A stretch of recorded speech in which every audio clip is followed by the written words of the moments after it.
Go ahead. So we'll start with the taking refuge in generating bodhicitta prayer.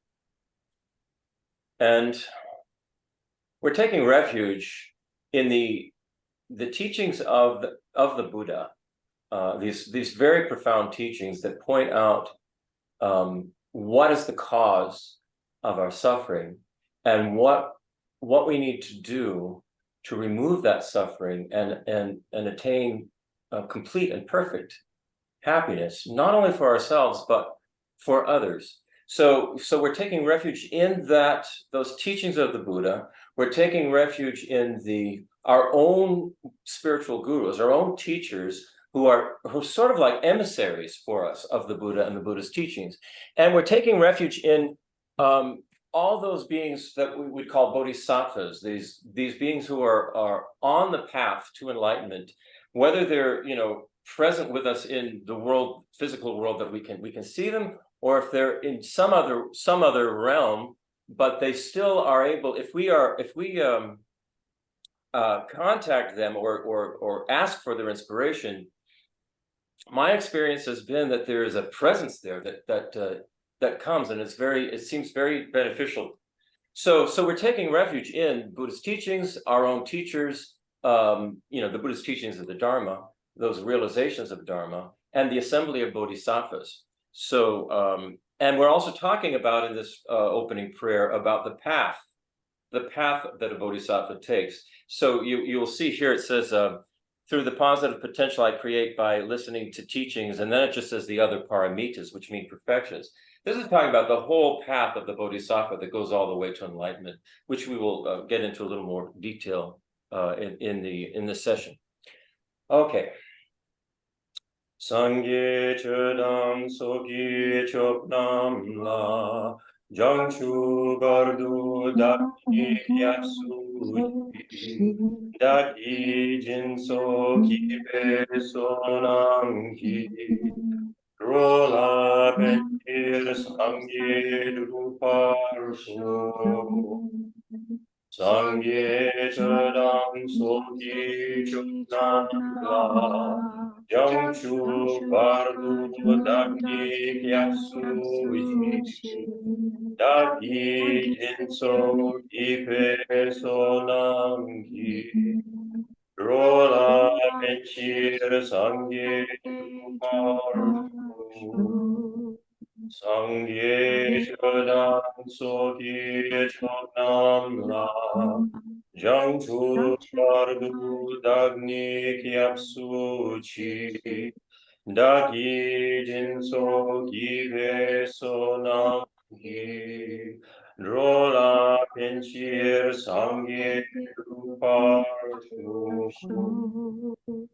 Then we have these four immeasurable thoughts, and as a practitioner on the Bodhisattva path, these are extremely important, and they are kind of the essence of the Bodhisattva path. And so what we're wishing is that all sentient beings have happiness, to be free from suffering and its causes, that they attain the knowledge that will set them free. And then we're also saying it's in sort of inherent in this prayer. If you're on the Bodhisattva path, at the end of this path, you think to yourself, I will do this. I'm going to take the responsibility for this myself. I'm going to join this lineage, this Mahayana lineage of the Buddhas and the Bodhisattvas and all of our spiritual teachers, and I'm going to become part of it.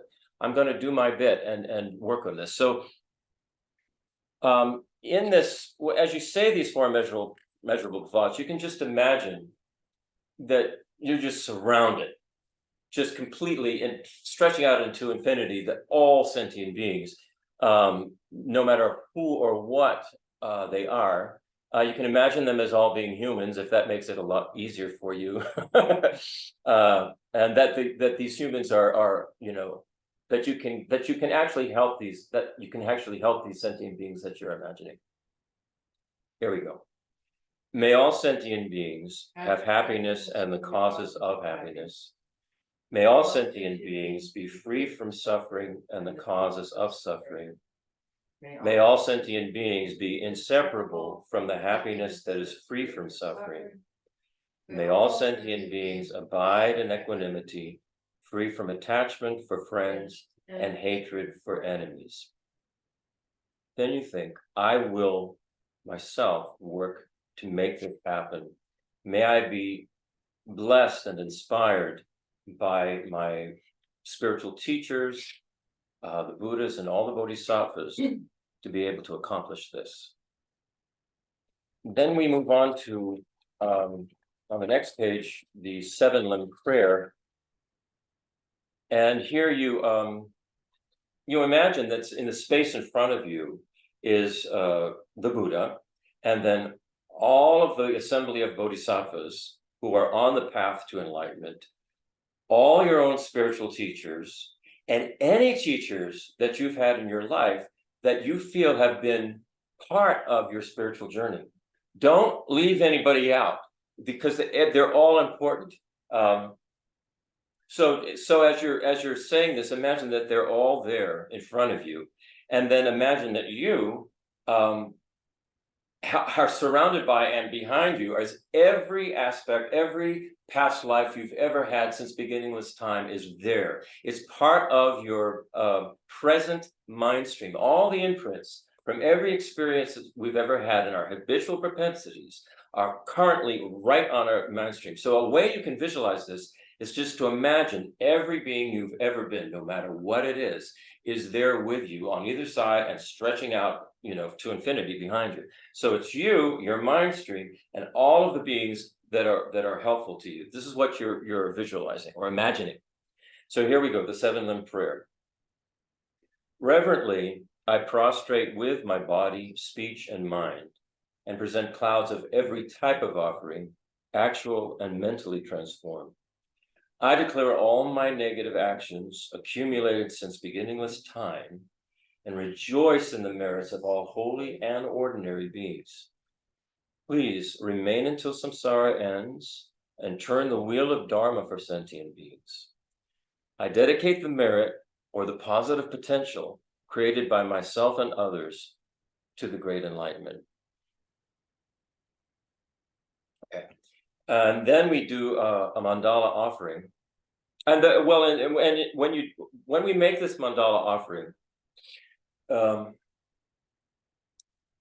we're imagining what it would be like if everybody, all sentient beings, had completely removed their ignorance, and that because of the removal of that ignorance, because of the wisdom of understanding the way a reality actually is, the nature of reality, then all the afflictive emotions that we have completely vanish. And because all those afflictive emotions completely vanish, then all of the negative actions that we take because of those afflictive emotions that cause us and others suffering will be vanished. So we're imagining this, and you imagine it in any way you want to in this beautiful mandala that you are presenting to all of the Buddhas, the Bodhisattvas, your teachers that are in the space in front of you.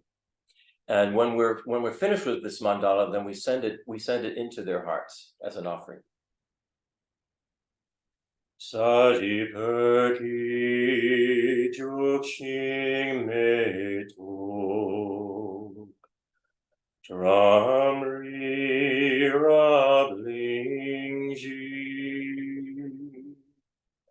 Nidegen Pagi Sangye Jindu Mideul Wagi Drogunam Dakshing Lachapasho Idam Guru Ragnamandalakam Yiriyatayam. Okay, and then we have the prayers that Geshe Nima asked us to recite anytime we were talking about emptiness. And these are the essence of causation mantra, Yadama Hetu, which is an ancient Sanskrit mantra, and the 5th stanza from the 18th chapter of Nagarjuna's Fundamental Wisdom of the Middle Way. I'll read in English or give you an English translation of what Yedama Hetu is saying, the Sanskrit prayer. Those phenomena which arise from a cause, the Buddha has declared what their cause is. So whether a phenomena is positive or negative, whether it's destructive or beneficial, the Buddha has told us what causes that. What causes a destructive phenomena? What causes a beneficial one? And the Buddha has also declared how those are ceased. So in other words, if we're generating some kind of action that causes a destructive result, the Buddha has told us how we can cease that, the pathway to stopping that. And then this is what the Buddha taught. And then it ends with swoha, which means may there be a blessing on this mantra. So here we go. Om ye dharma hetu prabhava hetu tesham tatagato hyavadat tesham cha yo niroda evam vahimaha shramanana swoha. And then the stanza 5 from the 18th chapter of Nagarjuna's Fundamental Wisdom of the Middle Way. Nagarjuna is one of the greatest proponents of the doctrine of emptiness. The Buddha originally talked about it, but it took Nagarjuna his explanations, his thorough investigation into it, to really break it down so that anybody who is interested in what emptiness is about, everybody refers to Nagarjuna. So here's the 5th stanza. By extinguishing actions and afflictions, there is liberation. Actions and afflictions arise from misconceptions, and misconceptions arise from elaborations. Elaborations will cease through cultivating emptiness. The word action, that's translated as action, would be karma. And in this case, what we're talking about, anything that's going to cause afflictions is going to be this cycle of ignorance, afflictive emotions arising because of the ignorance, and then the negative actions we take, the destructive actions we take based on all of that. And our conceptual mind, we all know this, we just elaborate the good qualities or the negative qualities of something or someone. For instance, if we're in a close relationship and the person is beginning to really bug us, or there's something going on in that relationship where you begin to get antagonistic towards that person, well, we over-exaggerate, we over-elaborate, we focus in on what we think the bad quality is and blow it up until there's this big monster, and then there's this, knock down, drag out fight, drag out, knock down, whatever it's called, and then it causes problems. It causes problems. So this is what we're discussing in this this part of the 9th chapter. We're discussing emptiness and the middle way, and emptiness basically is the key. It's the key that the Buddha gave ultimately to our happiness. Emptiness is referring to the emptiness of inherent existence of all phenomena, that there is no phenomena whatsoever that has actual independent self-existence. And what happens when when we're talking about the middle way is when we have this belief and this habitual propensity that we've elaborated since the beginning of this time, that things, people, events, phenomena, all phenomena exist inherently from their own side, as if there's sort of something built into them that says this is a self-existing independent thing. What happens because of that is that we, as I said before, we can dwell on what we consider to be problematic qualities with something, and then we elaborate it, we make it worse and worse and worse, and we get into a situation where we don't have this middle way. We don't have a middle, sort of a centrist view of things. We go to extremes. So we can go to a far extreme of saying everything is permanent, everything exists inherently, everything is self-dependent, independent self-existence. And what happens to that, with that kind of a view, is there's no space to expand into a sort of a transformative or transcendental view of the way reality is. And you can get stuck in this idea that things are just permanent the way they are and nothing can change it. The other view that you can go into is this one called nihilism. And this occurs, anybody who's been depressed, who's ever, and it may not have been, you just may have had a period in your life where you were depressed, and I remember this when I was like 12 or something. There's this sense of you're just falling down into a pit, and nothing matters anymore. Nothing's going to work. Nothing is going to fix it. And you're just going deeper and deeper and deeper into this nihilistic view, which is quite dangerous for someone to go into. I mean, we can see when somebody is severely depressed, sometimes they'll take their own life because of it.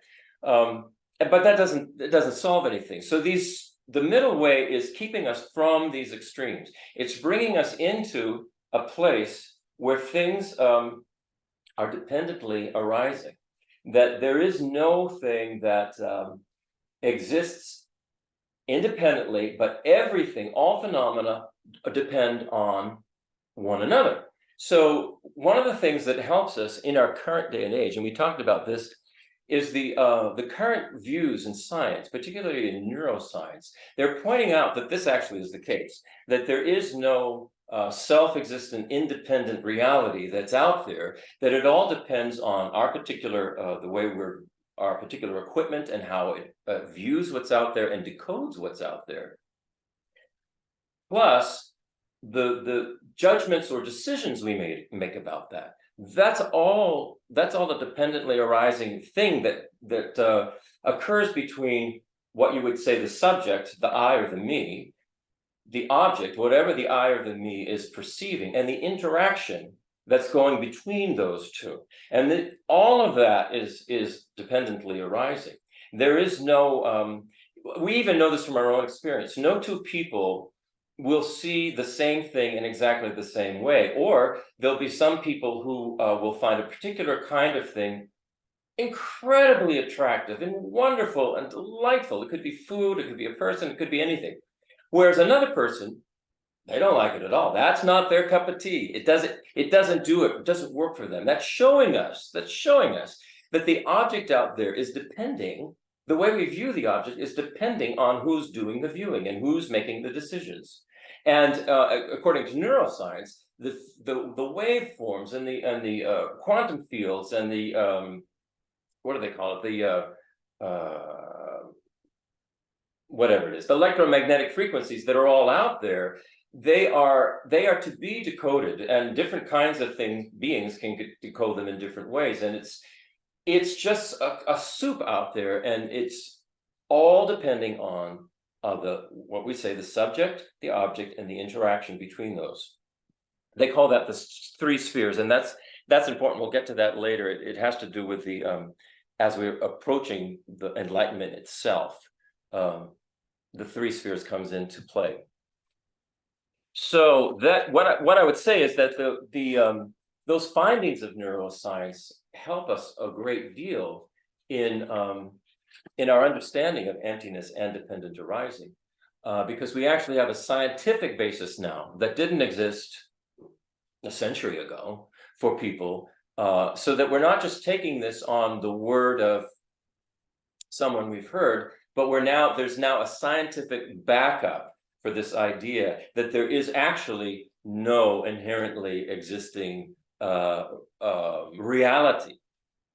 So I think the day and age that we're in is actually quite beneficial for those of us who want to have a realization of emptiness. So we did a good deal of discussion about that. Hi, Merritt. Hey, Merritt, hi. Thank you for rescuing turtles. So the middle way, as we talked about before, what the middle way is saying in Mahayana Buddhism is that the world isn't a projection of our minds, but neither is it not affected by our minds. So it's, I mean, I know Brian said it's like, having it both ways, and in a sense, it is, but it's a definite, it's like a very, it's a very fine line that that you have to exist on, and the more you become accustomed to that and habituate yourself to that, the more you see that this is actually what's making sense. It's actually what's making sense. It's actually logical. We talked about why. I'm just doing a quick review so we can bring this up, so we don't lose the train of thought that got us to where we're going. We talked about why our habitual propensities of being attached to things or having aversion for things can make us have desire for something that actually doesn't actually even exist. And the example that we used was when we look at a bunch of pixels on the internet or in a movie or something like that, and it forms the image of something that we find very desirable. It either could be a person or some other kind of object or food. We all know this. I mean, we see, they put commercials for, delicious food all the time, and your mouth starts watering, right? And it's just pixels. But the reason Shantideva says, the reason that a desire can arouse in us just based on just an image that's not even really there, is that we have generated, since beginningless time, this habitual propensity to see things as if they exist inherently, as if they really do exist the way they appear to us. And this is why we can get caught up in things that are actually really just kind of illusions, really. And you can take it a step further, in that the appearance that we have in what we call a real world, our physical existence, is illusion-like, going back to the neuroscience model, in that it's just basically a particular way that we are decoding what's out there. And other beings decode it in different ways, and there are all kinds of levels that things could be on. This explains a lot about when Buddhism talks, or the Buddha talked about all these various realms of existence. Well, these various realms of existence, I don't think you have to actually go anywhere to experience them. You just decode in a different way, and there you are. And beings who are of a like, I might say initially of a like mind, will find themselves in decoding in a similar way. So if you're of a like mind, you're going to be born as some kind of human. And they say human existence can be very beneficial because of the way our consciousness interacts with the human brain. So humans are going to, in many ways, decode things in a very similar way to one another. However, there are levels. Some humans are experiencing incredible suffering, and other humans are not. But then when you get to those humans can all see that. They are aware of that. But then you get to things like chickens or ants or scorpions or any other kind of being, something that's not even human from another planet or something. You have to take on board that they are decoding things in a different way. So whatever is out there is to be experienced as a dependent arising. It's important to remember this. So as a enhancement to what you just said, I think also we need to let go of our bias that our particular experience is the way the quote real world. Absolutely. You're totally right. You are a cosmic being. That's the whole point of the Buddha's teaching. The whole point of the Buddha's teaching is to stop the bias and cut through the bias to see what's actually really going on, so that we can get a grip on reality, and by doing so, we can actually become happy and help others to do the same. So I was just going to say that the government, the officialdom government, seems to be gearing up to admit the presence of UFOs and other species and other planets. They've been little by little dripping true. this out through congressional hearings and so forth. It's They have been, trickle, yeah. trickle, trickle. And so don't be shocked, as Buddhists who are of this view, we'll go, and yeah, and So, but it's interesting that Kabir's right. They're having congressional hearings on the experiences of alien contact. Recently, just right within the past month. Yes. To add to the. Yeah, just throw it in, add to everything, add it to COVID, add it to everything. I mean, just the world is a very interesting place. So we also talked about that emptiness, the access to having a direct realization of emptiness, this realization that will basically free us, has always been there for us.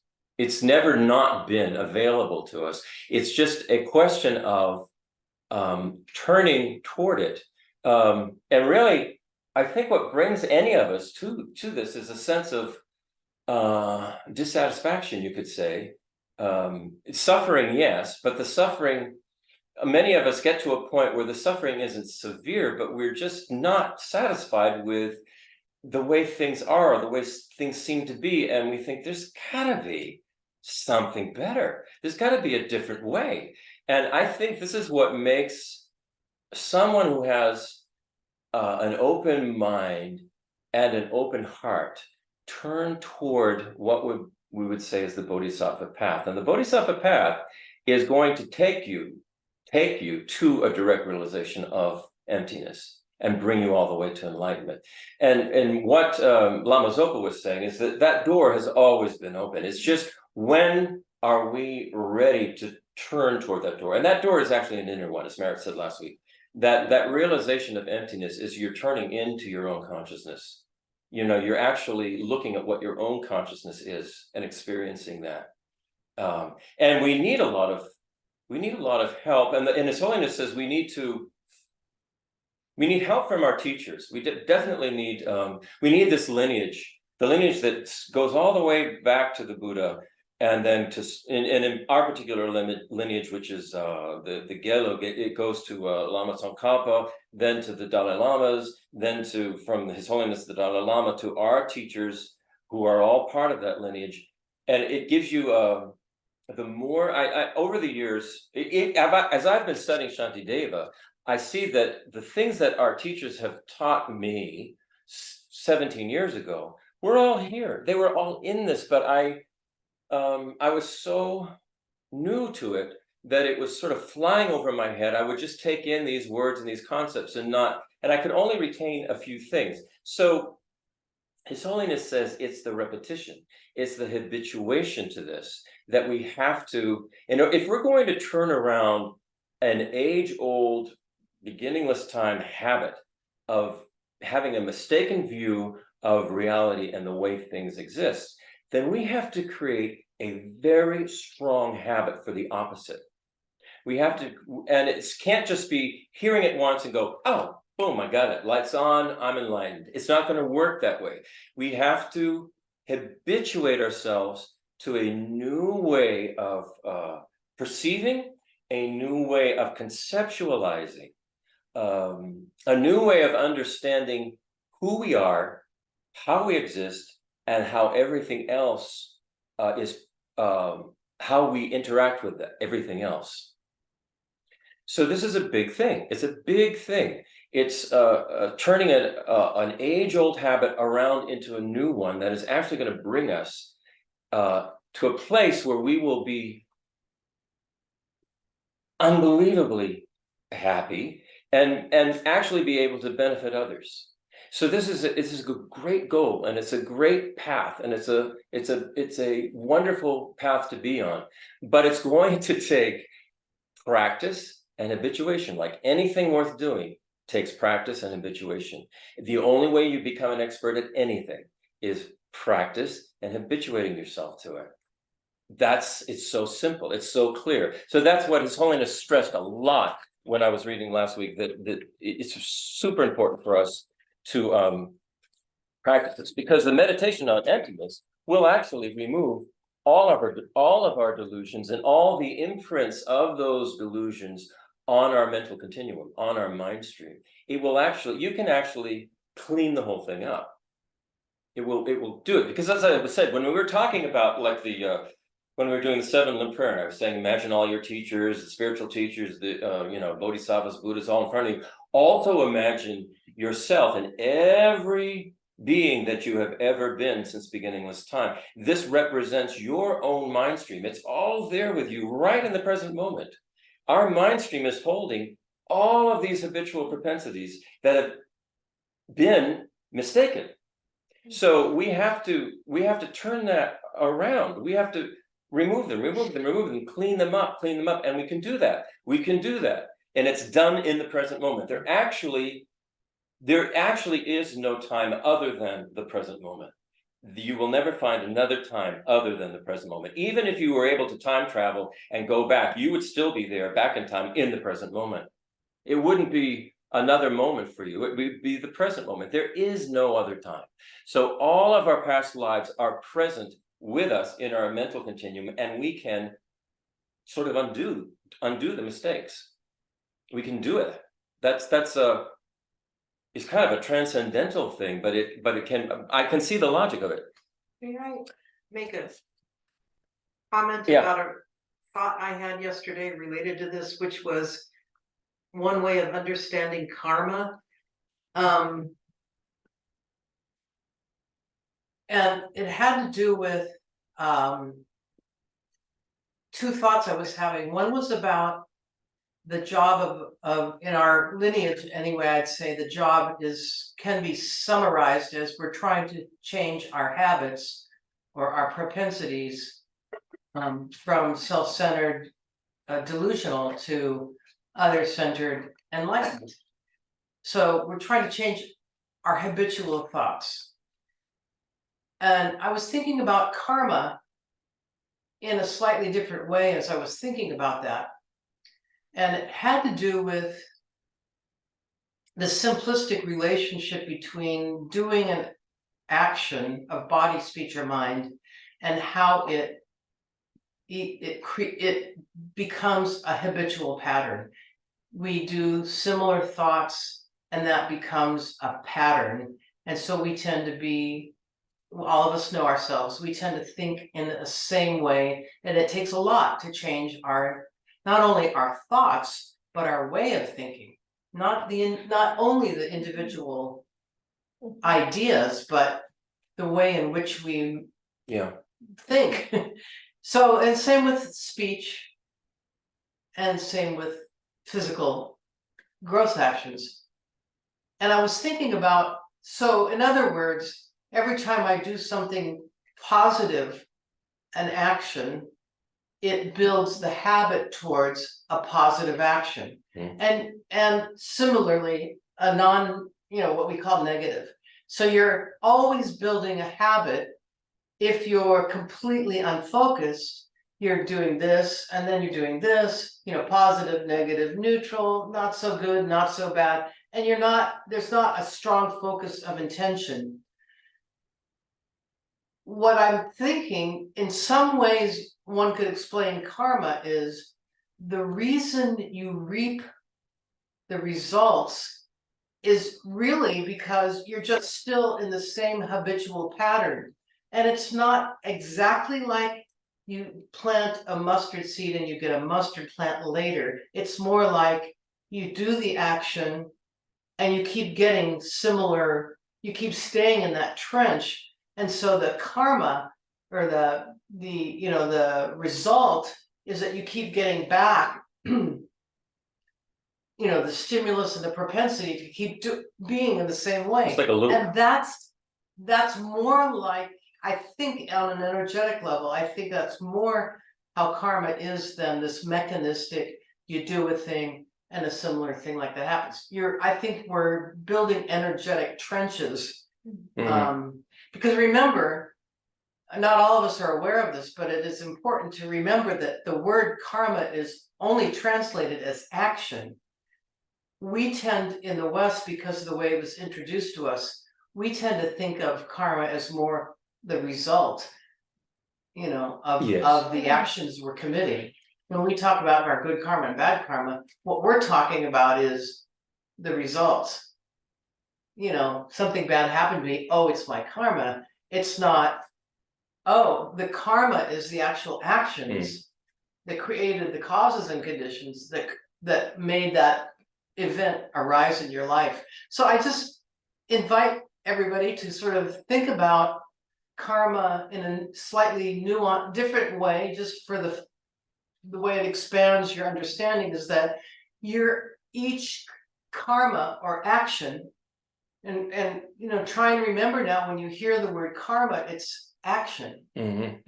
Action. That's a really good point. And what I would add to that is, as we are, you know, all of us have habitual actions that we generate a pattern of something, and all of us have some patterns that we are not particularly happy with. And so what Kavita was saying is absolutely true. And what I would add to that is, as we are trying to turn this around, as we're trying to generate a different pattern, and we're working on these actions that we have become so patterned to do, whether it's, you know, if you're trying to lose weight because you're eating too much and you're fat and blah, blah, blah, and it's very difficult to, or anything else, and it's very difficult to change that pattern because you've been engaging in it so repeatedly. What I would say is it can be done. It can be done, but we need not to get downhearted about it, and we need not to be hard on ourselves and give up. What we need to do is say, you know what, I am changing this pattern. It could take a long time. I may still be continuing to do this thing that I'm not happy about, but I know now I have the intention to change it, and I'm working on changing it. And little by little by little, talk about baby steps, that pattern, you may begin to see it in a new way. You may change the way you look at it, or you may actually be able to put another pattern in its place to take the place of it. But I will say, if it's a very difficult one, if it's a very ingrained pattern that we have, it's going to take some time. And the most ingrained pattern that we have is seeing me, the I, the ego, as the center of everything. This is where the buck stops. It's the most important thing to me, right? And that is talk about changing that. What I would say is, little by little bit, you practice another way you practice a way of looking at others with a lot more generosity, a lot more compassion, a lot more understanding, a desire to actually be of help rather than to criticize or just stay away from, be afraid of. So you start doing this, and little by little, it starts to change. It starts to change, and you start to not have a sense of me and everything else, but you have a sense of me with everything else, and how can this be better? How can we make this better, and how can I be part of that? And that is a change of pattern, like Kavita was saying. We're changing the pattern. So I think she's absolutely right about the karma. It's not as if, you know, you do one thing and there's the result. It's much more complex than that. They say that karma is the most complex of all of the subjects in the Dharma. It's an active, dynamic process that's based on our actions. That's based, and those are actions, our thoughts. It's not just the things we're doing physically; it's our thoughts and what's coming out of our mouth. So it's important to think about it. And my message here is, don't be discouraged, don't be downhearted, don't give up, because understand that it's going to take time, but it can be done. It can be done. All right. So then we talked about, because we have this very habitual pattern of seeing everything as existing somehow independently out there. We can't avoid it. We have when we hear about emptiness, and we hear that we have to have a realization of emptiness, we can't avoid, and I certainly didn't. I mean, when I first heard about emptiness, I thought, emptiness is this thing up there, an existing thing out there that I need to access and achieve. I need to get it. So we talked about that, and we talked about there's emptiness is empty of having any kind of inherent existence. Emptiness itself is a mode of existence that arises with every phenomena that is known. So there is the emptiness of the iPhone, there's the emptiness of my thought, there's the emptiness of the quantum field, there's the emptiness of the body sitting there. No matter what you look at, emptiness is there. Emptiness arises. Emptiness, basically, my point is, emptiness is itself a dependent arising. It's not an inherently existing thing out there. It dependently arises based on every phenomena that exists. I remember Geshe Drakpa, when he first taught this, I had a little bit of trouble following him, because he kept saying, well, there's the emptiness of the cup, there's the emptiness of this, there's the emptiness of that. And I was going, oh, okay. But I wasn't understanding what he was saying, that emptiness itself is a dependent arising. Emptiness goes hand in hand. It's like subject and object is a dependent arising.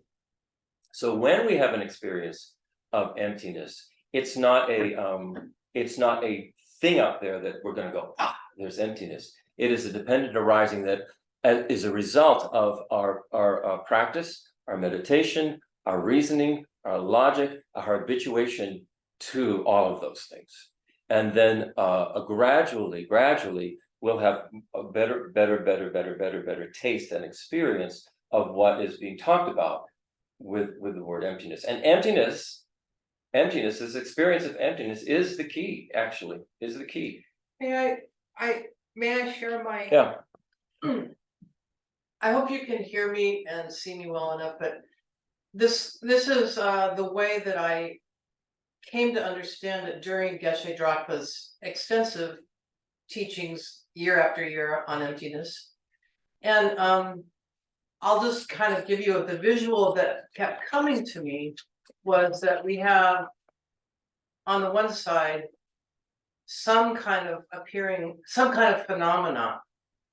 And then on this side is the reality of the dependent arising nature of all phenomena.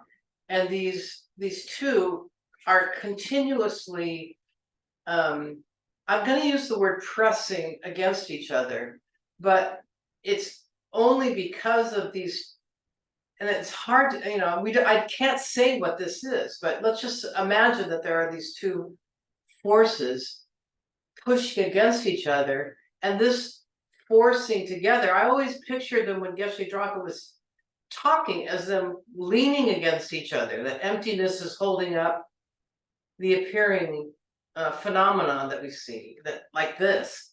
But it's only because of this that, if I'm going to do a gesture, that the phenomena comes into appearance. It's this.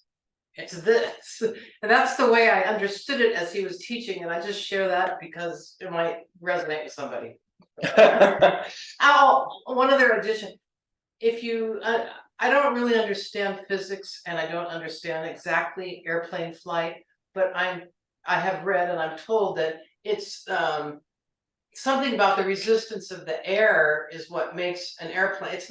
It's the physics, the buildup of the atoms and the wing pushing against that, which gives the airplane lift. And that kind of is like that. Well, yeah, I mean, I'm sure golfers could probably really get into emptiness independent arising, because they, they're dreaming about the lift of the, the particular, whatever their club they're using to get that ball up. Yeah, but I mean, yeah, I don't know. I was talking to some golfer and it was incredible. They do dream about it. Incredible.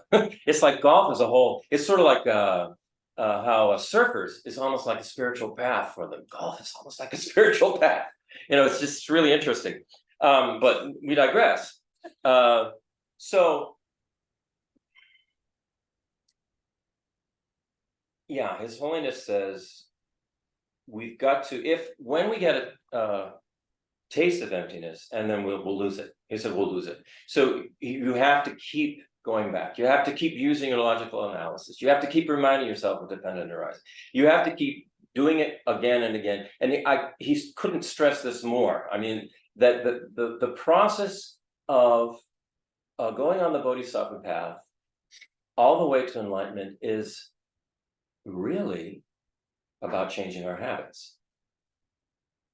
Knowing the direction that we want to go based on these very profound teachings, but we have to use our own logical analysis of them. It's not enough just to go, oh, the Buddha said it, therefore it's true. That won't work. Our own mind has to understand it. Our own mind has to logically grasp it and say, this actually makes sense. And that's why it will work. So this is why our practice is so important. And when they're talking about meditation, I think I said last week, the word for meditation in Tibetan is gong, which just means to familiarize. To meditate means to familiarize yourself with something. We all know how this is for something we're really interested in, whether it's golf or playing an instrument or some other kind of sport, like basketball. If we're really, really interested in it, we're gonna throw ourselves into it. We're gonna learn everything about it. We're gonna familiarize ourselves with it. We're going to be enthusiastic about it. One of the perfections, one on the path of the Bodhisattva, one of the most important ones is this enthusiastic effort. If you've taken anything you've been interested in, I'll go back to golf because there are some golfers out there. They are so damn enthusiastic about golf. And it's on their mind all the time to the point where they're dreaming about it. We all know people like this. This is the level of enthusiasm we want to be able to generate for this path. It's so important. It's so important. I mean, this is what His Holiness was getting at when I was going last week, talking about you got to habituate. If you fall off, if you lose a little bit, go back. Keep going back. Keep trying. Keep trying. Don't become disheartened. Don't become disheartened. This was years ago, my nephew, I don't know, he could have been 10 years old, and we were doing this group kind of meditation journey with the kids, and I was trying to explain things on their level, and he looked at me and said, when I hit a golf ball, because he comes from a family of golfers, he said, everything disappears and it's all one. And I went, oh, keep playing golf. Wow, right? It was exactly, he explained to me what you're saying about that level of it was a level of concentration and being at one with it, that everything kind of disappeared into. Yeah. Surfers I've known say the same thing. At the time you hit the ball, I can see that, having golfed a little bit myself. And so you practice to have that experience, and the more you have that experience, it becomes, you want it. You want it. You absolutely want it, right? We have a nephew who's a surfer, and he talks about kind of that oneness, with the wave and catching the wave. And it's so impermanent. We all know a wave is a very impermanent thing, but to ride it, to catch it, it is like a spiritual kind of practice. And they are addicted to it. They just keep, he just keeps going back to this every day, surfing. This is how we want to be with the Dharma. Maybe we should play golf. No. Well, but you could bring the Dharma into golf. There's no reason to stop playing golf. You can bring a Dharma into it. So this now brings us to the Bodhisattva pathway to Buddhahood. We talked about this. We've talked about this several times, but it bears repeating, because if we are going to be on this path ourselves, we need to actually know what the stages are and what's going on. So here's the stanza that says, it's stanza 34, and Shantideva says, when something and its non-existence both are absent from before the mind, no other option does the latter have. It comes to perfect rest from concepts free. What he's talking about there is the final stage of the Bodhisattva path. when you actually go to the point of enlightenment, there is, emptiness doesn't inherently exist, nothing else inherently exists, the concepts themselves don't exist, and you become totally free. So let's go over again these steps that we get there. So the first path is called the path of accumulation. And it said you don't even get to the path of accumulation until you have a spontaneous arising in your heart and mind when you see any living being, whether it's a scorpion or an ant or a cat or a person or whatever, and just spontaneously arises in your mind, when will I ever become enlightened for this being? So that you have, through the studies and the practice, learning these steps of the way of the Bodhisattva, thinking about them, trying them out, engaging with other beings in this way in your own mind, you eventually will get to a point where no matter who comes into your awareness, you will say, when will I ever become enlightened for their benefit, to help them? That's when you enter what's called the first path of the Bodhisattva, which is called the path of accumulation. And what you're accumulating here is this positive potential and energy. It's given the name Sonam, or it's given merit. And it comes through a combination of this good heart, this kind of good open heart that is imbued with wisdom, that's imbued with the type of wisdom the Buddha's talking about. It's not just intellectual wisdom, that's very, very important, but it's a wisdom that's actually understanding the nature of how things exist, the nature of reality. So it's not just enough to have that. You also have to have this good heart, this good heart. And they often talk about the wings, the two wings of the bird, compassion and wisdom. You have to have the good heart, you have to have that wisdom, and you have to have, right in the middle, this enthusiasm for it. The same that a golfer would have. You're enthusiastic about it. You know this is going to work because you've done your due diligence in your research, and you logically analyze this and you go, this actually makes sense. This is going to work. And the more you engage with others in this way, the more you're going to see that the more open-hearted you are, the more open-minded you are with others, the more your relationships are going to be beneficial. They're going to be good. You're not going to be creating enemies here. You're not going to be having knockdown, drag out fights with people, because you are changing the way you're decoding things.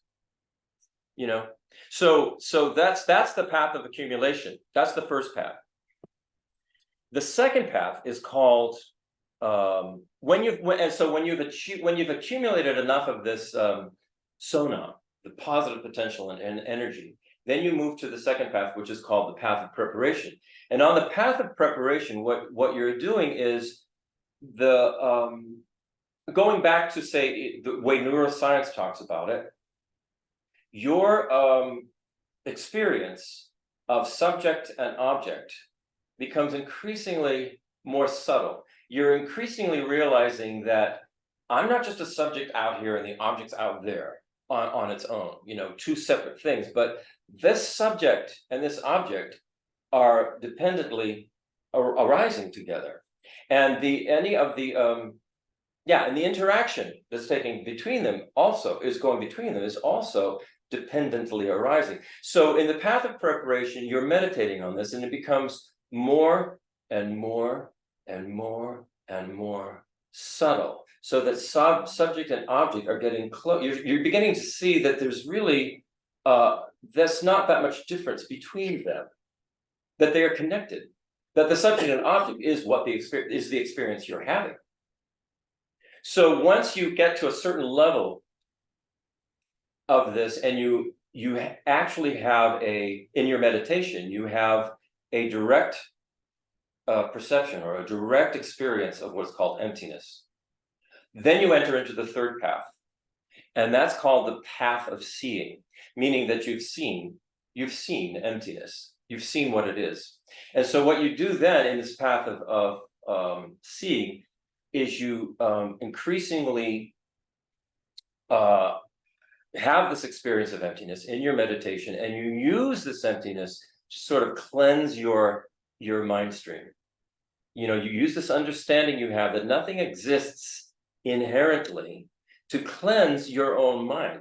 Because if you're thinking, go back to the idea that when we were, you know, you're imagining all the gurus, the Buddhas, the Bodhisattvas, and your teachers, they're in front of you, and you are sitting there, and it's all of every being you've been since beginningless time. And this represents your mind stream. So how do you clean that up? Because it's all occurring right in the present moment. It's not like you have to go back in time to do it. You just, you clean this up in the present moment. And a realization of emptiness is, its counterpart is a total understanding of what dependent arising is.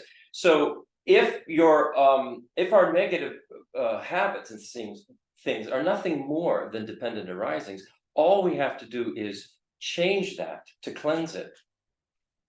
You know, this is sort of like how you kind of undo it. So this process in the path of seeing is cleansing the mind using this experience and this direct perception of emptiness. Then we go to the path of meditation. That's the fourth path. And in the let me see if there's a. Yeah, so His Holiness says at the end of the path of seeing, there is no distinction between subject and object. It's like pouring water into water. You know, there's water here, there's water there, but you pour them together and there's no distinction between them. And if you can think of subject and object sort of like water, you know, sort of flowing back and forth, there's actually no distinction. So when you get to that point, then you go into the path of, it's called the fourth path, called the path of meditation. You become more and more familiar with bodhicitta. You continue to cleanse your mind, and what you're then you're in the process of what's called eliminating the obscurations to omniscience, and eliminating the obscurations to liberation.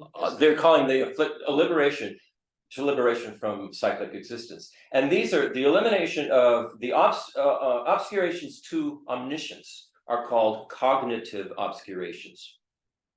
And the obscurations to cyclic existence are called afflictive obscurations. So when we're talking about afflictive obscurations, we're talking about our afflictive emotions, our anger, our jealousy, our lust, our hatred, our sense of superiority, our sense of inferiority. All of these afflictive emotions are arising out of this base problem of ignorance.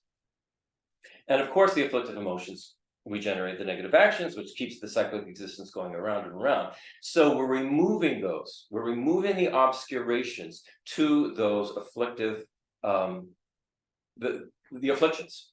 So we're removing the afflictive obscurations.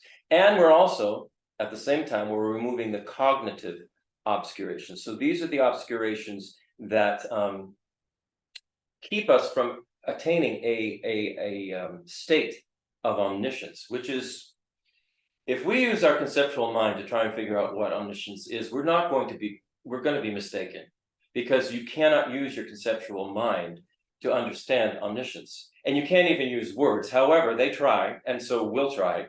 But they say when you finally, through this path of meditation over and over and over and over and over, you regularly have direct experiences of emptiness while you're in the meditation. When you come out of that meditation, you still see things the way we see them. You still see subject and object. Everything seems to be like it's separated and, you know, concretely or discretely out there. However, your mind knows that that's not the way it is. Your mind knows this. So when you finally get to the point where His Holiness says it's called diamond-like concentration. When you get to this diamond-like concentration in your meditations, on the path of meditation, the fourth path, you achieve omniscience. And once you achieve omniscience, you've entered the final path, the fifth path, which is called the path of no more learning. And let me read this again. We read this last week, and how, this is from His Holiness's commentary. how he describes the experience of becoming enlightened, the path of omniscience. Once omniscient wisdom arises, all conceptual elaboration and activity vanishes. Now remember, Nagarjuna's stanza that we read at the beginning, he's talking about conceptual elaboration and activity. This is the thing that emptiness is removing, right? So all conceptual elaboration and activity vanishes, and it never recurs. The mind has no other object to fix on. No, It's wonderful. So as we get less and less thoughts, we can go, yeah. Sorry. It's not the same as dementia. Yeah. Okay. Or is it? People with dementia, I don't think any of us would go, whoa, they're enlightened. Yeah, right. Because dementia has many, many aspects to it. Sometimes dementia, people are very frightened, very, very angry, very, so it's not the same. I'm sorry I interrupted. It's a very conscious, aware experience. But not conceptual. That's the strange part for us, because we're so ingrained into conceptuality. We can't even conceive of this. So the mind has no other object to fix on, no ideas like it is empty or it is not empty. All conceptual thought and activity is brought to complete stillness. So His Holiness says what this is a state of equality, unceasing and unborn. Imagine if you got to the point where subject and object actually just, you realize they were just the same thing. There's just one thing. So there was no longer this kind of a conceptual separation between, me and the other thing. It just was gone. So all of this activity would completely cease, and it would be, what did he say? It's a state of equality. The subject and the object are equal. There's a state of equality, and it's unceasing and it's unborn. Which is the very character of space, he's saying, the very character of space.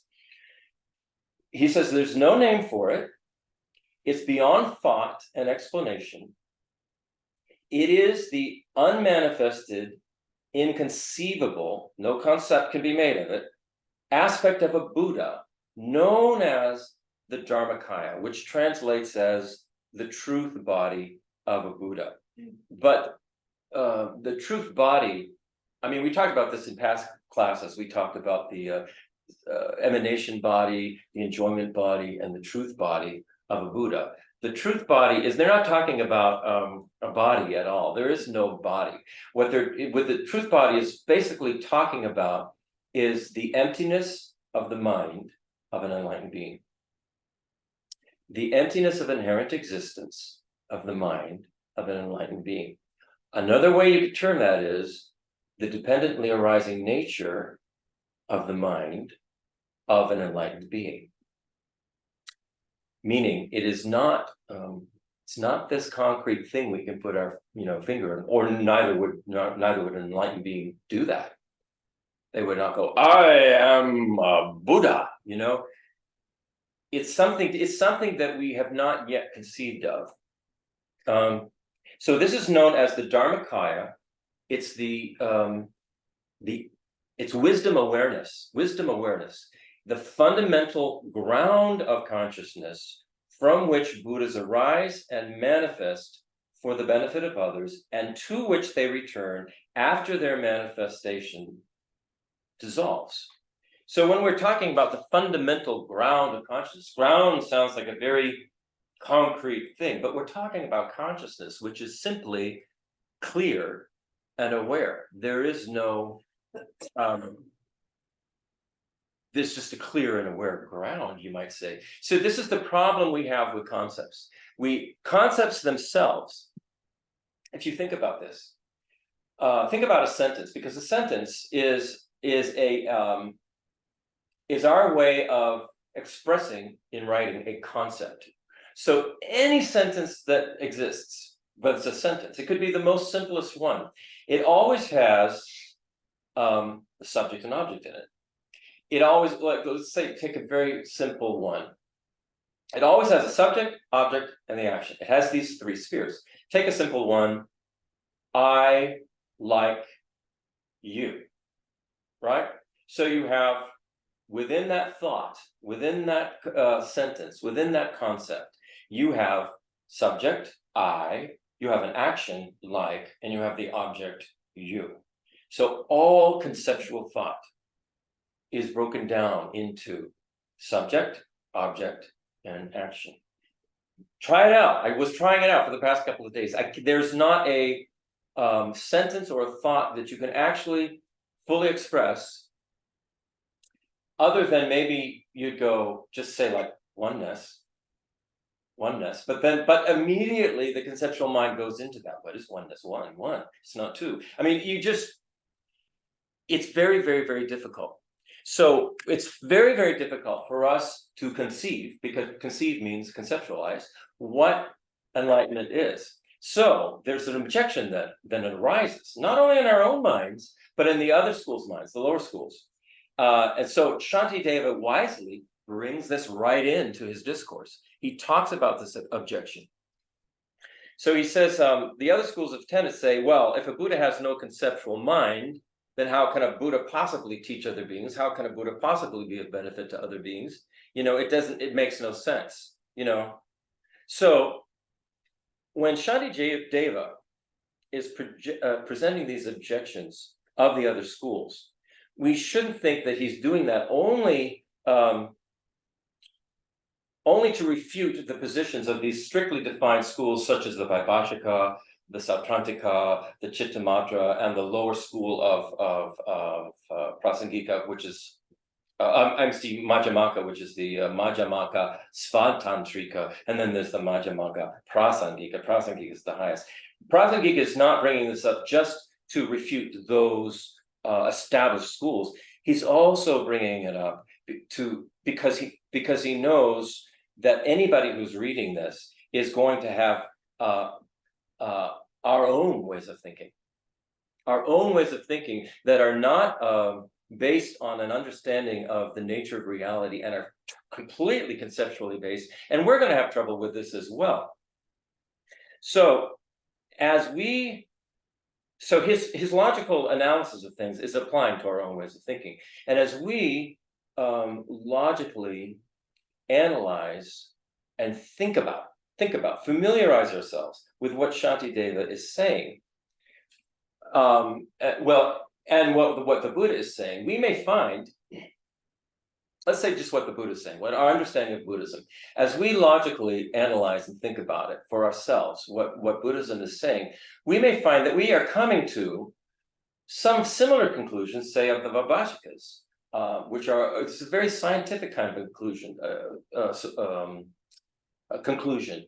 So, they say there is something that exists, and it goes down to the smallest particles. And so there's a part of us we've probably studied a little bit of physics, a little bit of quantum physics, or maybe some of us are scientists and have really, really delved into this.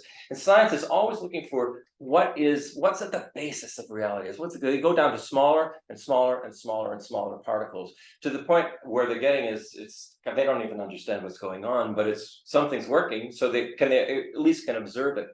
So we ourselves go through these processes, so we could get to many of us have definitely embraced what would be the Chittamatra, the mind-only school. Oh, everything is just in the mind. This is something that many of us have come to a conclusion ourselves about, but we have not let go of this idea that the mind itself is a dependent arising, that the mind itself doesn't exist independently.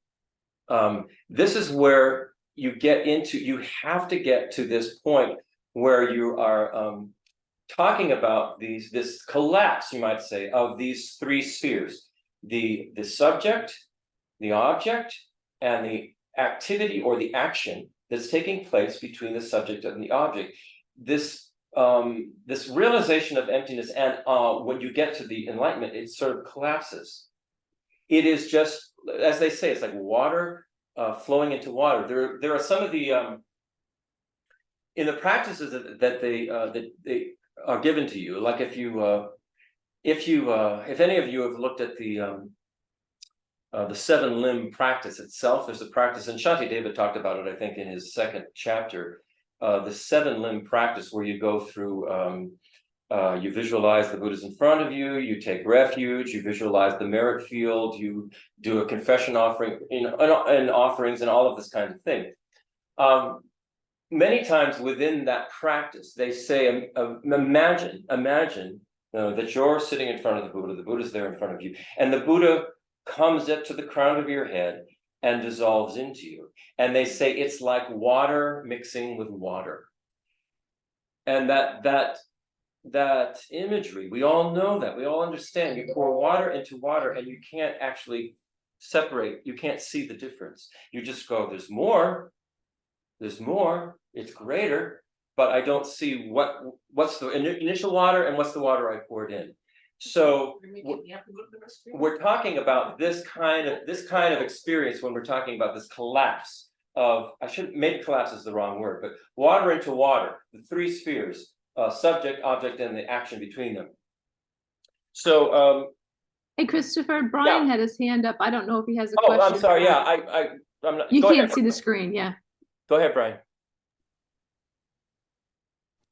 So I guess my question is, if emptiness is a dependent arising and everything is a dependent arising, when does a habituation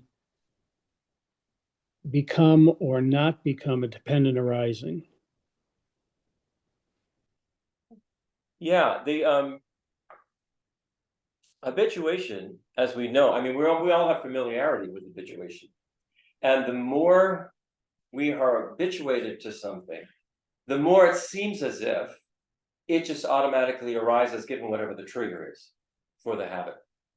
And so in that sense, it's the habituation becomes like a dependent arising. As all afflictive emotions are dependent arising, everything is a dependent arising. So the point here is, are we going to habituate ourselves to what is the actual nature of the way things are, which is the Buddha is presenting. The Buddha has his saying, this is what I found is actual nature. This is what I found is reality. It is totally up to us to analyze that for ourselves and decide for ourselves if the Buddha is making sense, if we think that is correct. Then if we do, then our task for ourselves, because we think it's correct, is to begin to habituate ourselves to that. Because you're right, Brian, at a certain point, habituation just becomes a dependently arising thing when it sees the trigger. Whatever the trigger for the habit is, you know, the piece of cake, the beautiful body, the golf club, you know, boom, this habit that you have, this strong habit, is just triggered. It almost arises like a dependent arising. Yeah, they say from the mere sight of this analysis, from the mere sight of infallible dependent arising comes, springs up the awareness. Right. So yeah. So what we want to habituate ourselves is to, from the mere, like we just said, and this is something I say, from the mere sight of a dependent arising comes this realization. The infallible knowledge, which completely cuts all modes of mental grasping. And that infallible knowledge is this realization of emptiness, this understanding, this awareness. It just becomes your experience. It becomes your experience. You're not having a mental concept of whatever it is you're habituating for. It just becomes your experience. It is just how you are in the world. It's just like when His Holiness, how did he say it? He said, conceptuality ceases. And right. So what we become habituated to is then this idea of dependent arising, which is the flip side. So there is of emptiness, meaning there is no independently existing thing. So at the mere sight of the mere awareness of dependent arising, the knowledge is triggered, the awareness, the emptiness, the understanding of reality is triggered. Now it's sort of funny because all phenomena, the universe, anything that can be said to exist at any level only exists because of dependent arising. That's all. Oh, that's all, okay. So getting back to this objection of, well, how can the Buddhists possibly do anything if they have no concepts, right? So going back to this idea of habituation, and habituation being a dependent arising, and then the mere Sorry, I'm sorry to interrupt again, Christopher. So let me ask a slightly different question about causes and conditions that create dependent arisings. And then you said something a minute ago that, our job is to see what the Buddha says. And then if we agree with the Buddha or study it and think it's logical, then we go through these steps to get to enlightenment. So I guess still the issue for me is what are the causes and conditions that create the dependent arising? And Causes and conditions are themselves dependent arisings. okay, but again, right. Go back to the first. But what is it that created you, Covita, versus you being Christopher? So somewhere along the line, you would think there is some. I know we believe in beginningless time, but there must be somehow some constraints that has pushed this process at least to begin and move forward. Yeah, and I think what that is this is the ignorance that they're saying is beginningless. The ignorance that does not understand the empty, you might say, nature of reality. And so because of that ignorance, the opposite has occurred. A mistaken view occurs, which basically concretizes everything and separates it off, everything from each thing. Therefore, what arises is a bunch of different appearances of consciousness, it's all of us, and every other kind of consciousness that are aware of, any other being that has a consciousness, we see that they all seem like they're separated off and they have their own particular, mind stream. And this is how this all arises. Now, you could say, if one had a complete understanding of emptiness and dependent arising, there's no problem with that. There's not a problem with that. And this is why it's someone who has achieved Buddhahood can actually be of benefit, because they can even somebody's along the path, say a Bodhisattva, can start to be of benefit, because we're beginning to see that everything is actually interconnected, interdependent. And in one sense, you could say it's all one big infinite thing of interdependence and interconnection. So it's not as if you could even say there is one big consciousness that is experiencing itself in all of these multifaceted ways. That's one way you could talk about it. I don't think Buddhism actually uses those terms, but I've thought about this. However, I can imagine also you get to a particular point and then you just go into the Dharmakaya, which is this groundless base of consciousness, where there is no conception.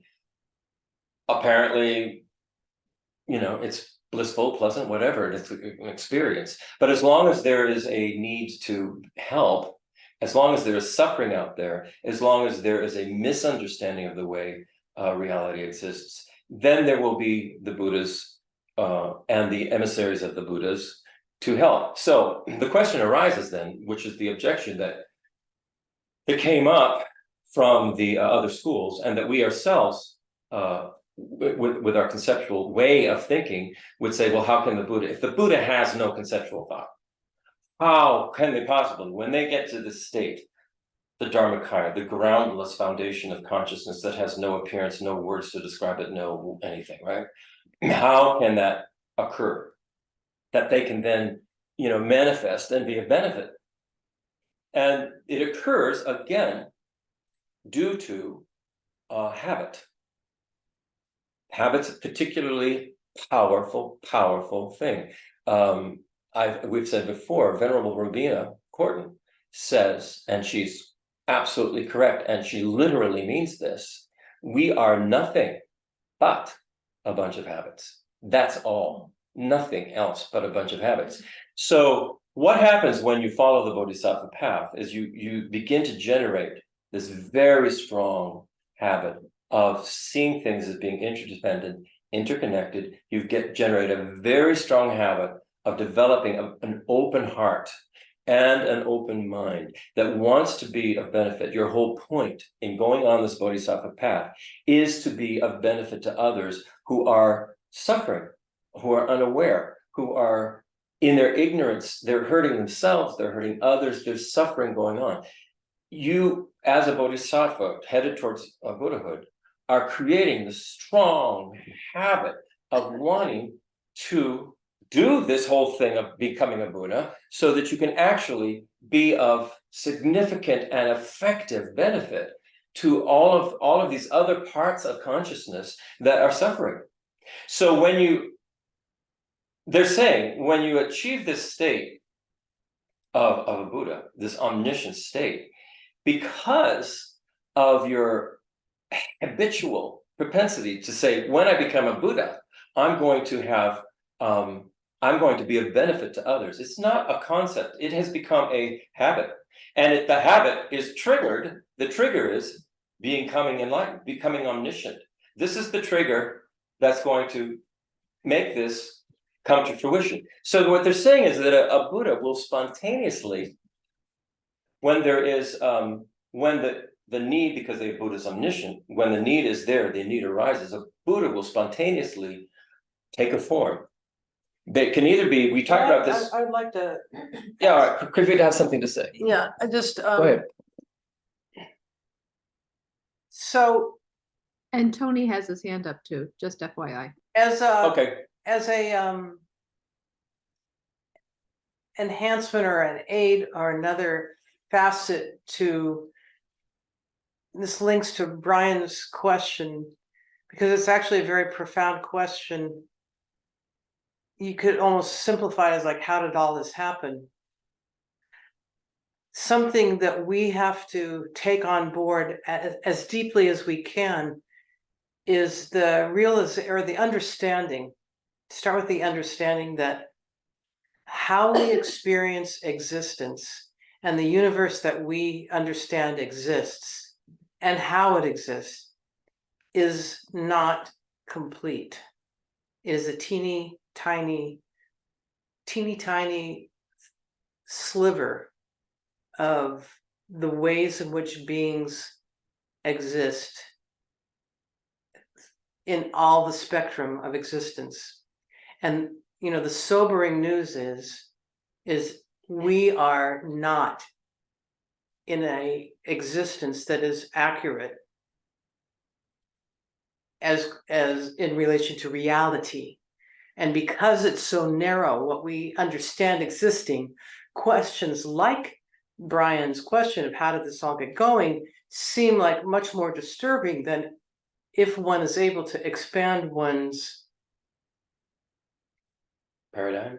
Understanding that this is just human beings on a planet in a universe with planets and galaxies is one teeny sliver of the potential and possibility and actuality of the vast, inexplicable, beyond our even being able to discuss existence. Again, if we go back to the neuroscience model, it is only one way of decoding. Oh, it's so vast. The vastness that is beyond imagination. The way a human being, for instance, decodes things, we think, like the Buddha said, there's a planet, there's a universe, there's space, there's stars, there's galaxies, there's other planets, and it all seems like everything is discrete and separated. Again, just like everything else. That's just one way of decoding. But I'm saying, I mean, it's just vast. I know. And also, So when keep in mind, there are already vast numbers of beings who already have this type of awareness that we talk about as enlightened. As far as we know, or as far as we don't know, you know, because we can only go by our own experience. And this is why we need to have the experience of going through these paths, of, you know, getting on the Bodhisattva path, logically analyzing for ourselves, going, this makes sense, this is correct, and then we need to have the experience of becoming enlightened. Once So that let me ask again, because maybe I think about this wrongly. So dependent origination, I understand dependent origination from the steps of dependent origination, starting with ignorance and karma and whatnot. I understand that everything, because of emptiness, everything is dependent upon everything else. And I understand that there are sets of causes and conditions that exist that create the opportunities for things to occur. Now, when I think of causes and conditions coming into existence, I guess my question would be, is that a random event or is it a not random event? What is it that underlies why certain causes and conditions come together to create some opportunity for some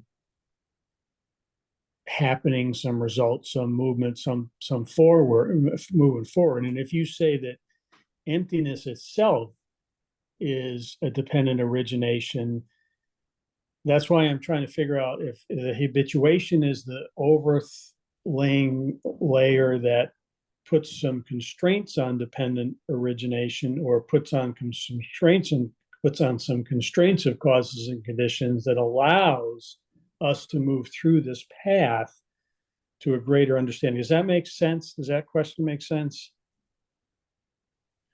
May I Go ahead, Tony. yeah, I think that when we're talking in broad terms about consciousness and existence, it might be useful, and causes and conditions and what initiates this and so on, and searching for something underneath. If I'm hearing correctly, there isn't anything underneath, I don't believe. I think that if we remember the five skandhas, for example, you know, if we think about what the self is as an emerging interdependent process, then the body and the mind, along with the feelings, along with our perceptions, along with our habits of perceiving, and along with our general awareness of all of this on the ego side, if you will, are constantly emerging every present second as we decode, as you say, the external world, which is also constantly changing.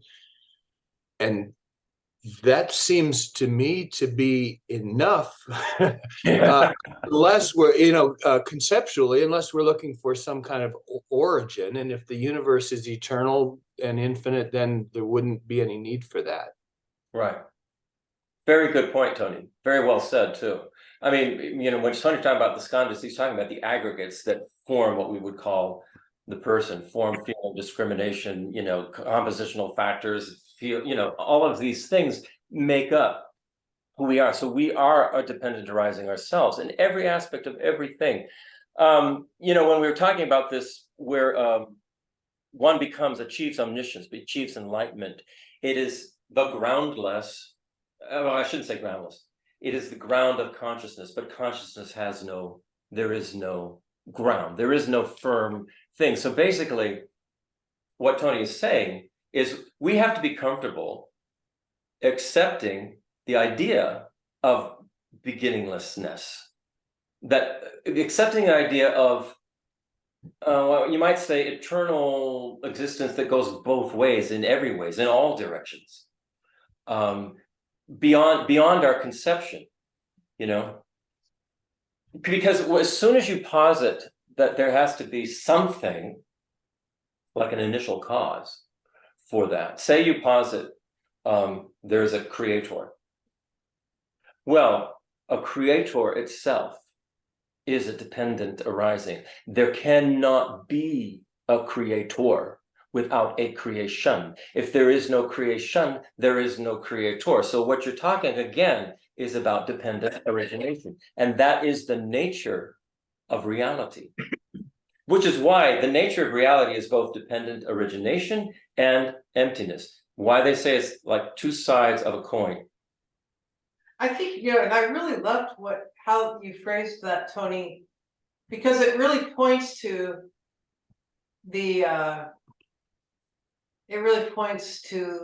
what our experience will be like as we are able to psychologically and emotionally accept the infinitude of the shifting emergence. Our conceptual minds seem to have trouble with this I just want to idea. Also, this sort of address the causality, the law of causality is permeates, if you want to call it the law of causality, but in other words, cause and effect roughly speaking, Camera's on you. Pervades all of it. And so when discussing causes and conditions, as Tony was pointing to this very beautifully said, is each of those causes and conditions are emerging from an infinitude of previous moments of emerging causes and conditions, if you will. Anyway, I don't need the camera on this. So I'll just I would like to make one brief comment. Go ahead, Ann. One of the only lines that I remember to be able to recite from the path is the one where they say, well, we don't need to refute that. We're not here to answer that question. We're just here to figure out how to alleviate suffering. And so, the Big Bang doesn't matter if our goal really is to alleviate suffering. But when I get kind of overwhelmed with philosophy, I just try to refocus to a smaller goal. And that is an excellent point. I mean, and how many times, I mean, the Buddha said the whole point, it goes back to the very first teaching of the Buddha. The whole point is that there's suffering. And how do you alleviate suffering? What causes suffering, Other universes may not have cause and effect, I mean, you have to, when we're talking about having an open mind and an open heart, it means open mind. I mean, wide open and a wide open heart beyond what we're normally used to thinking of. We're normally used to thinking of, well, yes, as a human being living on this planet with these, other human beings and animals and stuff, I can have an open mind and an open heart. It may be difficult, but I'll work on it. This is talking about something beyond what we can conceive of right now, And all you can do, I think, is basically, like Ann said, is leave it there. Because the whole point, the Buddha's whole point was to alleviate suffering. And that's what this is about, alleviating suffering. And it's important, Brian, it's important for us to use our own logic and our reasoning. It's important that you ask those questions. And it's important that we can come up with an answer that somehow will allow us to move on in this path that is about alleviating suffering. And I mean, both Tony and Ann, your comments were excellent, and they just saying the same thing in a very different way. Yeah. So well, I think we'll sort of leave it here for now. We basically. Oh no, there's one more thing I want to go through. So how does I will read how Holiness says this works. Tony has a good chat, a good comment in the chat for anybody who wants to read it. What is it? Tony, do you want to read your comment for the others? Yeah, sorry, I had to unmute. I don't mean to butt in so much. Fine. But I think that, clinging is one side of it, attachment and so on. And maybe fear is another reason that it's very hard to accept this groundless, interdependent, constantly emerging reality. Maybe even fear of death, which I'm certainly afraid of. I Mhm. have to admit. So we want to keep adding layers underneath or above or initial causes or something to find some type of certainty, I think, maybe. Yeah, That's all. that point, Tony, that the idea of fear, it goes back when we were talking about the realization of emptiness, and the analogy was, you have this drawer where you keep your keys in, and you always find them there. You expect them to be there. You open the drawer one day, and the keys aren't there, When you panic. and you panic because the keys are important to you. You need these keys. So they say when we have our first experiences, direct experiences of realization of emptiness, they say that it's like that. There's a panicky feeling, and what we think we're losing is our existence. We think we're losing ourself, which we think is our existence. They say you're not losing your existence. You're not losing your existence, but because we've been so habituated to this idea of me and that I exist inherently, there's this panic that we're going to lose our existence, and that's not the case. But it's something that we have to get used to, the idea, which is why the practice is so important. The repetition is so important. Talking about these concepts with words and sentences and subject and object and action, it's all important. We need to do that to get ourselves to a non-conceptual level where we're comfortable with being non-conceptual. We're comfortable with the idea of what it means to be a Buddha. But I want to read how His Holiness says the Buddha then can actually benefit others, and then we can call it a session. So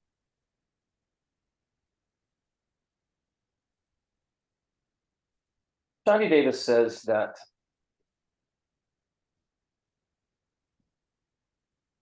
the Buddhas have no conceptions. Although the Buddhas have no conceptions, and this is sort of like what I said before, through the force of their having made prayers when they were bodhisattvas, and through the positive force and potential of the sonam, the merit that's accumulated by those who are their disciples, those who they have taught themselves.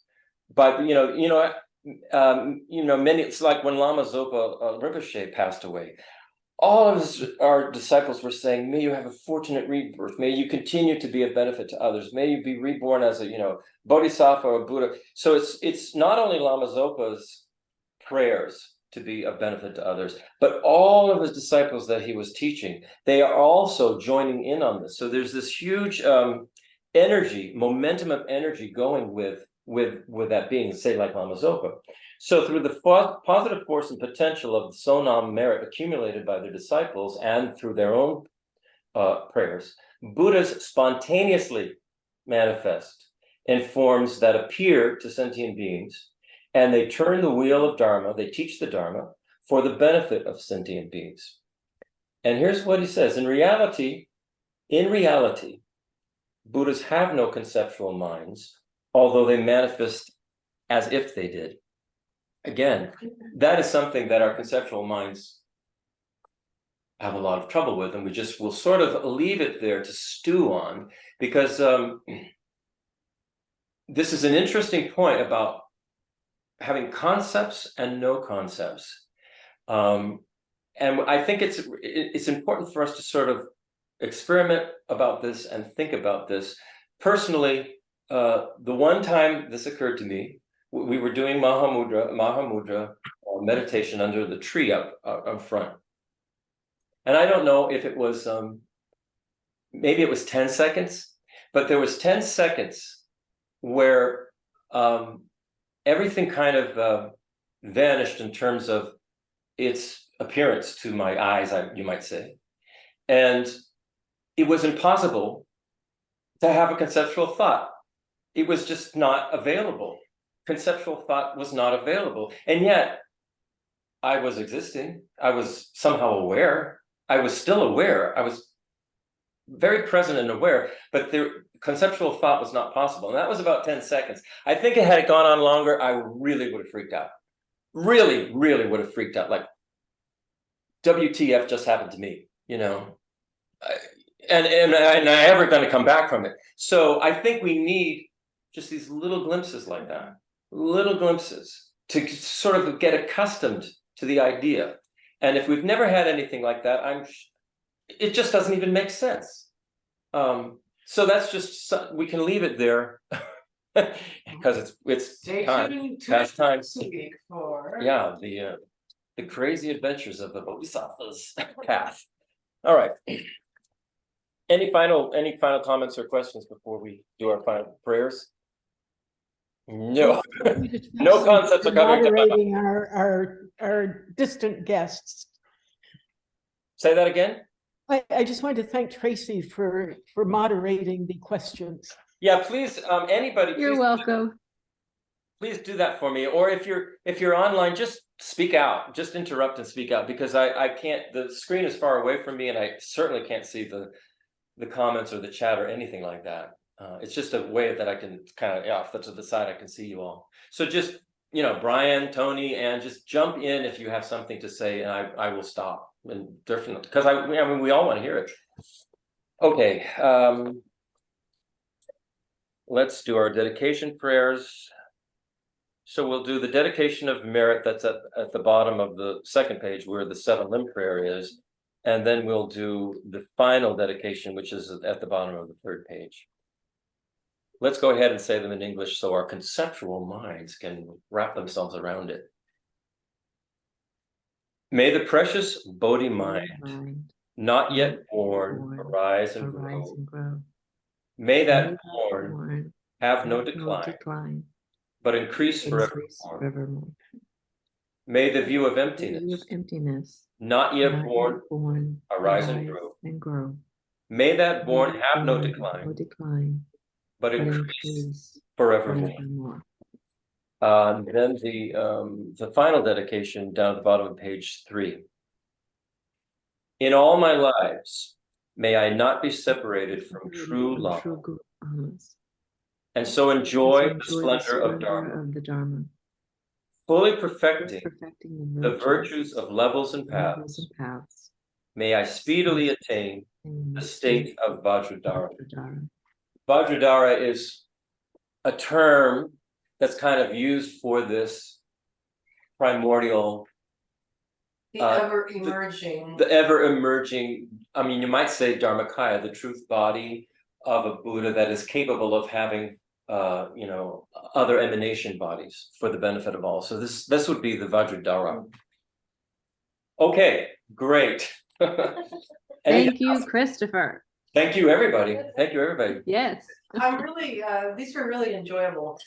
So much. Good session. Okay, so I will end the session, and these will be posted in a couple of days. Dickie said. That's right. To tell everybody to practice.